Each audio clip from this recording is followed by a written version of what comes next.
আমাদের কিছু সুশীল ভাইয়েরা আছে, কিছু নামদারি মুসলমানরা আছে, যখন যেই বিষয়ে সবাই লিপ্ত হয়ে গেছে, সবাই এটাকে একেবারেই পানির মতো সহজ মনে করে, এটাকে সমাজে কেউ গুনাহ মনে করে না, সমাজে কেউ ঘৃণার পাত্র মনে করে না।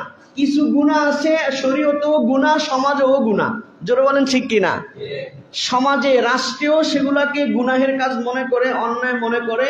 এজন্য সামাজিক বাধা এবং ধর্মীয় বাধা দুটোটা যখন একসাথে হয়, অনেকে কি থাকে? বিরত থাকে। কিছু গুনাহ এরকম আছে যেটা শরীয়ত বলে মারাত্মক গুনাহ, সমাজ বলে ডু ফুর্তি, কোনো সমস্যা নাই। নাউজুবিল্লাহ। রাষ্ট্র আরো উৎসাহিত করতেছে, সমাজ আরো একজন আরেকজনকে প্রতিযোগিতা করতেছে, সামাজিক ভাবে কোনো বাধা সেটার মধ্যে নাই। অথচ কোরআন বলে এটা হারাম, হাদিস বলে এটা হারাম, শরীয়ত বলে এটা হারাম, কিন্তু সমাজে প্রকাশ্যে বিনা দ্বিধায় সেটা মানুষ করে বেড়াচ্ছে। জোরে বলেন এরকম গুনাহ আছে না নাই? এইরকম গুনাহের বিরুদ্ধে যখন ওলামায়ে কেরাম কথা বলে, তখন কিছু সুশীল মুসলমান, কিছু নামধারী মুসলমান, ইমানের গভীরতা শূন্য মুসলমান, নামে শুধু মুসলমান, দিলে ইমানের কি নাই? গভীরতা নাই। এরকম মুসলমানরা মন খারাপ করে আর বলে যে হুজুর সব জায়গায় ইসলামটা এনেন না। বলে নাউজুবিল্লাহ। এরকম একটা কথা সমাজে চালু আছে না নাই?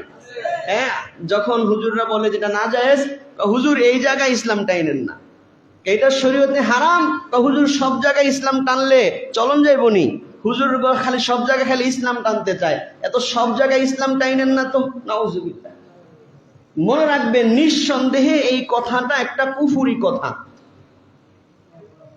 যে হুজুর সব জায়গায় ইসলাম টাইনেন না, এই কথা যদি কোনো মুসলমান মুখ দিয়া বলে, তাইলে সে কুফুরি করলো। কি করলো? অর্থাৎ যেই জায়গায় সে ইসলাম টানতে বলতেছে না, সেই জায়গায় সম্পর্কিত ইসলামের যত আয়াত হাদিস আছে সবগুলোরে সে অস্বীকার করবে, যে এগুলো আমি মানি না, এই জায়গায় এগুলো আইনেন না। হ্যাঁ, শুধু মসজিদে 5 ওয়াক্ত নামাজের হাদিসগুলো মানি, রোজার হাদিসগুলো মানি, জাকাতের হাদিসগুলো মানি, কুরবানির হাদিস মানি, এগুলি কোন হুজুর, কিন্তু এই জায়গায় ইসলাম টাইনেন না। নাউজুবিল্লাহ। ইসলাম কি এরকম ঠুনকো একটা ধর্ম? এরকম ছোট মোটো একটা ধর্ম?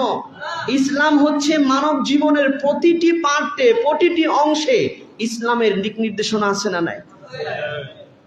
বিদায় হজের ভাষণে আয়াত নাজিল হয়েছে, আল্লাহর রাসূলকে আল্লাহ তাআলা বলতেছেন, আল-ইয়াওমা আকমালতু লাকুম দীনাকুম, আমি আজকে এই আরাফার ময়দানে তোমাদের দ্বীনকে পরিপূর্ণ করে দিয়েছি। ওয়া আতমামতু আলাইকুম নি'মাতি, আর আমার ওহীর যে নিয়ামত, এই নিয়ামতকে তোমাদের জন্য পরিপূর্ণ